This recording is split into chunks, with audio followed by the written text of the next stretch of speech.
అందరికీ నమస్కారం. ఫిబ్రవరి 26 మహాశివరాత్రి. ఇంట్లో కొబ్బరి దీపం వెలిగిస్తే అఖండమైన పుణ్యఫలితం లభిస్తుంది. అదేంటి వివరంగా తెలుసుకుందాం. ఫాల్గుణ మాసంలోని కృష్ణపక్షం చతుర్దశి రోజున మహాశివరాత్రి పండుగను జరుపుకుంటారు. ఈ నెల ఫిబ్రవరి 26వ తేదీన మహాశివరాత్రి పర్వదినాన్ని జరుపుకుంటారు. ఈ మహాశివరాత్రి పర్వదినాన భక్తులు ఉపవాసం ఉండి శివునికి ప్రత్యేక పూజలు చేసి శివపార్వతుల అనుగ్రహాన్ని పొందుతారు. పురాణాల ప్రకారం ఈ మహాశివరాత్రి రోజునే శివపార్వతుల వివాహం జరిగింది. అలాగే ఈ మహాశివరాత్రి పండుగ రోజునే ఆ పరమేశ్వరుడు విషాన్ని తాగి సర్వలోకాలను రక్షించాడని నమ్మకం. మరి ఇంతటి శక్తివంతమైన మహాశివరాత్రి రోజున శివపార్వతుల అనుగ్రహాన్ని సులభంగా పొందాలంటే మీ పూజ గదిలో నారికేళ దీపాన్ని వెలిగించండి. కొబ్బరి చెప్పులో వెలిగించే దీపాన్ని నారికేళ దీపం అని అంటారు. శివునికి అత్యంత ప్రీతికరమైన వాటిలో నారికేళ దీపం ఒకటి. సంవత్సరానికి ఒక్కసారి వచ్చే ఈ మహాశివరాత్రి రోజున ఎవరైతే కొబ్బరి చిప్ప దీపాన్ని వెలిగిస్తారో అలాంటి వారికి కోటి జన్మల పుణ్యఫలితం లభిస్తుంది. జీవితంలో ఉన్న కష్టాలన్నీ తొలగిపోయి ఆ పరమేశ్వరుని ఆశీర్వాదం సులభంగా లభిస్తుంది. కాబట్టి ఈ మహాశివరాత్రి పర్వదినాన నారికేళ దీపాన్ని ఎలా వెలిగించాలి అని తెలుసుకుందాం. శివుడిని ఎలా పూజించాలి, పాటించాల్సిన శక్తివంతమైన పరిహారాల గురించి ఈ వీడియోలో తెలుసుకుందాం. ముందుగా ఈ వీడియోకి ఒక లైక్ కొట్టి మన ఛానల్ని సబ్స్క్రైబ్ చేసుకోండి. లైక్ కొట్టడం మాత్రం అస్సలు మర్చిపోకండి. ఈ మహాశివరాత్రి పండుగ రోజున స్త్రీలు ఉదయాన్నే నిద్రలేచి తలస్నానం చేసి ఇంట్లో శివుడిని పూజించాలి. శివరాత్రి రోజున స్నానం చేసేటప్పుడు నీటిలో కొంచెము పసుపు వేసుకుని స్నానం చేయండి. జాతక దోషాలన్నీ తొలగిపోయి మీ జాతకంలో అదృష్టం కలిసిస్తుంది. ముందుగా పూజ గదిని శుభ్రం చేసుకుని మీ పూజ గదిలో ఉన్న శివపార్వతుల పటానికి గంధం బొట్లు పెట్టి పూలతో అలంకరించుకోండి. పసుపు రంగు పూలతో శివుడిని పూజిస్తే చాలా మంచిది.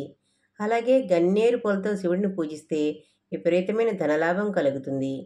అలాగే జిల్లేడి పూలతో శివుడిని పూజిస్తే కోరిన కోరికలన్నీ వెంటనే నెరవేరుతాయి. ఈ విధంగా శివపార్వతుల పటాన్ని అలంకరించుకొని పూజ గదిలో అష్టదళ ముగ్గుని వేసుకోండి. ముగ్గుపైన పసుపు కుంకుమలు చల్లి ముగ్గుపైన ఒక ప్లేటు కానీ ఒక విస్తరాకుని కానీ పెట్టుకోండి.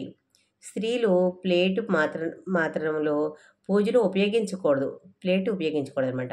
ఈ ప్లేటు పైన 3 గుప్పిళ్ళ బియ్యం పోసి ఆ బియ్యం పైన కొబ్బరి చిప్పను పెట్టి అందులో దీపం వెలిగించాలి. కాబట్టి నారికేళ దీపాన్ని వెలిగించాలంటే ముందుగా ఒక కొబ్బరికాయను తీసుకుని కొబ్బరికాయ కొన్ని పీసు మొత్తం తీసేసి శివునికి నమస్కారం చేసుకుని ఆ కొబ్బరికాయను పగలగొట్టండి. కొబ్బరికాయలో ఉన్న నీటిని తీసి ఒక గ్లాసులో పోసుకొని పక్కన పెట్టుకోండి. ఇలా కొబ్బరికాయ పగలగొట్టినప్పుడు 2 కొబ్బరి చెక్కలు వస్తాయి కదా, అందులో ఒక చిప్పను నైవేద్యంగా సమర్పించి రెండవ చిప్పలో దీపాన్ని వెలిగించాలి.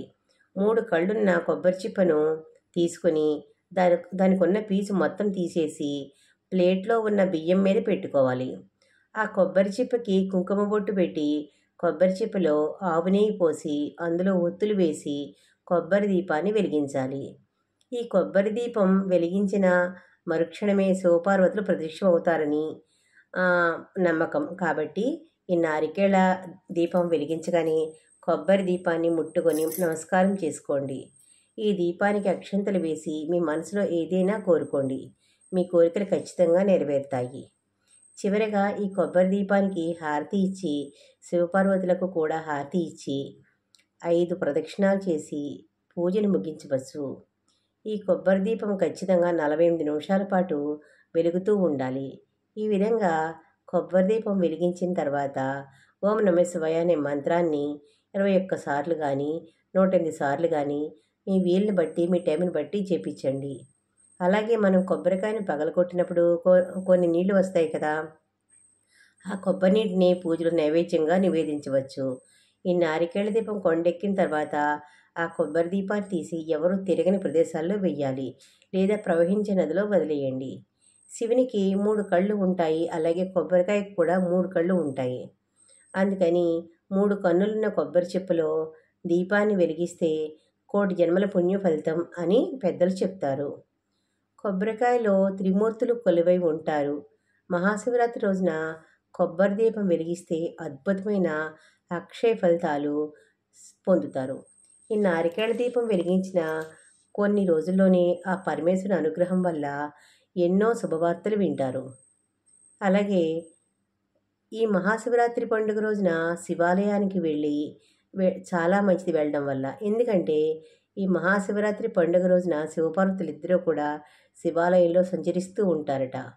కాబట్టి శివరాత్రి రోజు శివాలయానికి వెళ్ళి శివాలయంలో దీపాలు వెలిగిస్తే మీ జీవితంలో ఉన్న కష్టాలన్నీ కూడా తొలగిపోతాయి. తరతరాలకు తరగని ఐశ్వర్యం లభిస్తుంది. ఈ పవిత్రమైన మహాశివరాత్రి నాడు నంది కొమ్మల నుంచి మధ్యలో నుంచి ఈ పరమేశ్వరుని దర్శించుకున్న వారికి జన్మజన్మల పాపాలన్నీ కూడా తొలగిపోతాయని చెప్తారు. జన్మజన్మల అదృష్టాన్ని పొందుతారు. శివునికి ఎన్ని పూజలు చేసినా సరే శివలింగానికి అభిషేకం చేయకపోతే మీరు చేసే పూజలకు సరైన పుణ్యం లభించదు అని చెప్తారు. శివుడు అభిషేక ప్రియుడు కాబట్టి శివునికి అభిషేకం చేయండి. కాబట్టి ఈ శివరాత్రి రోజున తప్పకుండా ప్రతి ఒక్కరూ శివలింగానికి అభిషేకం చేయండి. శివలింగం పైన చెంబుడు నీళ్లు పోసినా సరే ఆ పరమేశ్వరుడు ఉప్పొంగిపోయి మీ కుటుంబానికి అష్టైశ్వర్యాలు ప్రసాదిస్తాడు. వివాహం కాని వారు ఈ శివరాత్రి రోజున మల్లెపూలతో శివుడిని పూజిస్తే త్వరగా వివాహం కుదురుతుంది. అలాగే నందివర్ధన పూలతో శివుడిని పూజిస్తే అనారోగ్య సమస్యలు రాకుండా ఉంటాయి. నందివర్ధన పూలతో పూజించాలన్నమాట. పారిజాత పుష్పాలతో శివుడిని పూజిస్తే జాతక దోషాలన్నీ కూడా తొలగిపోతాయట. శివునికి అత్యంత ప్రీతికరమైన వాటిలో విభూది ఒకటి. కాబట్టి ఈ మహాశివరాత్రి పండుగ రోజున తప్పకుండా విభూతిని పెట్టుకోండి. మహాశివరాత్రి రోజున ఎవరైతే విభూతిని పెట్టుకుంటారో అలాంటి వారు ఆ పరమేశ్వరుడు ఎల్లవేళలా రక్షిస్తూ ఉంటాడు. ఈ విభూతి అంటే పరమేశ్వరుడికి అంత ఇష్టం అనమాట. విభూతి ధరిస్తే భగవంతుడు మనల్ని కాచి కాపాడుతాడు.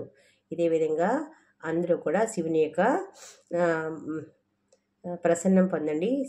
శివుని యొక్క దీవెనలు పొందండి. అలాగే ఫిబ్రవరి 26 మహాశివరాత్రి రోజున చేయవలసిన పనులేంటో చూద్దాం. చేయకూడని పనులేంటో తెలుసుకుందాం. శివునికి చెరుకు రసంతో అభిషేకం చేయడం వల్ల లక్ష్మీదేవి ప్రసన్నురాలు అవుతుంది. ఉల్లిపాయలు గోధుమలతో చేసిన ఆహార పదార్థాలని తినకూడదు ఆ రోజు. అలా తినడం వల్ల కూడా పాపాలు తగులుతాయి. కాబట్టి శివరాత్రి రోజు ఉల్లిపాయ, వెల్లుల్లిపాయ అలాంటివి తినకూడదు. అలాగే శివరాత్రి రోజు మహాశివునికి ఆవు పాలతో అభిషేకం చేస్తే కూడా శివుడు ప్రసన్నుడవుతాడు. కాబట్టి మీరు అర్థం చేసుకొని మీరు ఈ వీడియోకి లైక్ చేయండి, షేర్ చేయండి, మీ ఫ్రెండ్స్కి షేర్ చేయండి. అలాగే ఓం నమః శివాయ అని కమెంట్ పెట్టండి. ఓం నమః శివాయ.